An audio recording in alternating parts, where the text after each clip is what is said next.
A 5-year-old boy is brought to the physician because of an irregular gait 3 days after receiving age-appropriate vaccinations. Examination of the lower extremity shows no redness or swelling. When the child stands on his right leg, his left leg drops and his pelvis tilts towards the left. Sensation to light touch is normal in both legs. The patient's symptoms are most likely due to injection of the vaccine into which of the following locations? So which is the correct quadrant that we have to, which is the safe quadrant to give the vaccination?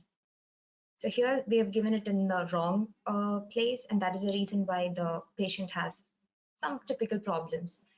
So superolateral is the best, the safest quadrant to give the injection at.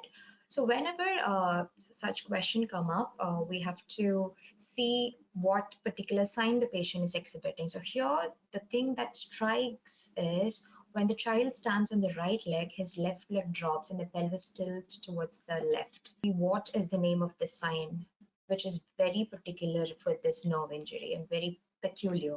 So this is the Trendelenburg sign. So always take care that in Trendelenburg sign, when you stand on the affected side, it's the normal side that tilts. Okay. So why does this Trendelenburg sign happen? So when we stand on the normal side, in order to compensate for this, the opposite side has to undergo abduction so that the position, the stature is maintained. If there is weakness of the abductors, then that is where you're going to have this problem, and the normal side is going to tilt. All right, so I'm gonna go ahead and share. All right, so these are the important muscles of the thigh movements, and from this we can understand that the abductors are gluteus medius and gluteus minimus, right? So gluteus medius and gluteus minimus are supplied by the superior gluteal nerve. So here it's the superior gluteal nerve which is paralyzed, and superior gluteal nerve is in the superomedial quadrant.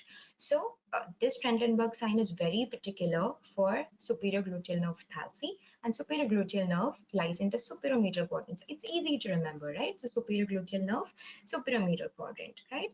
Thanks for watching. Please give a thumbs up and subscribe for more.